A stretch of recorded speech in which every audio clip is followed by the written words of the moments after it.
In Washington, a prominent conservative think tank is laying the groundwork for what it hopes will be a sequel to the major legislative package passed during President Trump's first term. The Economic Policy Innovation Center, or EPIC, which was influential in shaping the One Big Beautiful Bill, is now circulating a new memo among Republican lawmakers.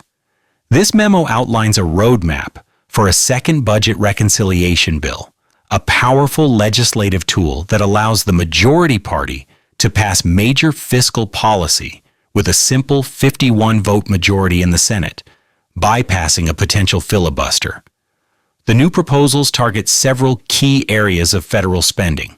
On health care, the group advises further cuts to Medicaid, specifically by reducing the federal government's cost-sharing match for what it calls large, wealthy states and the District of Columbia.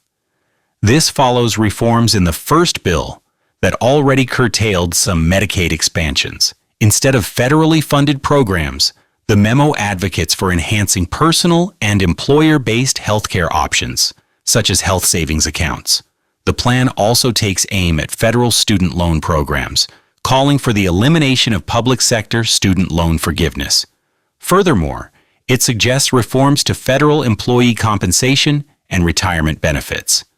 Beyond fiscal matters, the memo explicitly details how the budget process could be used to advance social conservative goals. It urges lawmakers to extend the one-year ban on taxpayer funding for large abortion providers like Planned Parenthood. It also calls for blocking Medicaid funds for gender transition care and imposing an excise tax on universities that allow transgender athletes to participate in women's sports. According to sources, EPIC has already begun briefing influential groups like the 189-member Republican Study Committee, signaling that these ideas are gaining traction as the party workshops its potential legislative agenda. On the international stage, President Trump today sought to clarify the limits of American involvement in any future peace settlement for Ukraine. In an interview following a White House meeting with Ukrainian President Volodymyr Zelensky and other European leaders, the president gave an assurance that there will be no U.S. boots on the ground to enforce a potential armistice between Kyiv and Moscow. This statement addresses a critical component of the ongoing delicate negotiations to end the war. President Zelensky has consistently demanded robust, long-term security guarantees from his international partners as a non-negotiable part of any peace process. However, Russian President Vladimir Putin has staunchly opposed any formal expansion of NATO to include Ukraine, viewing it as a direct threat to Russia's security. President Trump's declaration appears to be an attempt to navigate this complex diplomatic landscape, signaling a commitment to a security framework for Ukraine that stops short of direct U.S. military enforcement, a move aimed at both reassuring allies and defining a clear boundary for American intervention. Back on the home front, the administration's immigration policies are at the center of a fierce new controversy. The American Civil Liberties Union has sharply condemned the opening of a new, large-scale migrant detention facility at Fort Bliss in Texas, comparing it to the internment camps used for Japanese Americans during World War II. In a joint statement, regional ACLU affiliates called the facility another shameful chapter in the military base's history. The Department of Homeland Security immediately fired back with a scathing rebuttal. A top DHS official described the ACLU's comparison as deranged and lazy and accused the organization of smearing law enforcement. The official stated that Immigration and Customs Enforcement, or ICE, targets criminals, with 70% of its arrests involving individuals convicted of or facing charges for crimes in the U.S. The new facility, named Camp East Montana, is set to hold as many as 5,000 detainees who are under final orders of deportation. The project has also drawn comment from lawmakers.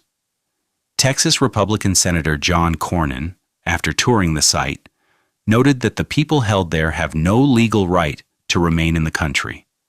In contrast, the local Democratic Congresswoman, Veronica Escobar, has opposed the billion-dollar facility, arguing it enriches private contractors while siphoning funds from other needs in her district. Meanwhile, a high-stakes political battle is escalating in California, one that could significantly alter the balance of power in the U.S. House of Representatives. Governor Gavin Newsom and his fellow Democrats in the state are advancing a new congressional redistricting plan that threatens to eliminate more than half of the current GOP-held seats in the state. Democrats are framing the move as a necessary counteroffensive against what they describe as corrupt Republican gerrymandering in states like Texas. The proposed map would dramatically reshape several districts to favor Democratic candidates. For example, Representative Kevin Kiley's district, which currently has a 6-point Republican voter registration advantage, would flip to a 10-point Democratic advantage by absorbing more of the suburbs around Sacramento. Representative Ken Calvert's district would face an even more dramatic shift, swinging from a GOP advantage to a 20-point Democratic one. Other Republicans targeted by the plan include Doug LaMalfa, David Valadao, and Darrell Issa. While some of the redrawn districts might remain competitive, the overall plan is poised to firmly flip several seats into the Democratic column, highlighting the intense, state-by-state fight over the political maps that will define Congress for the next decade.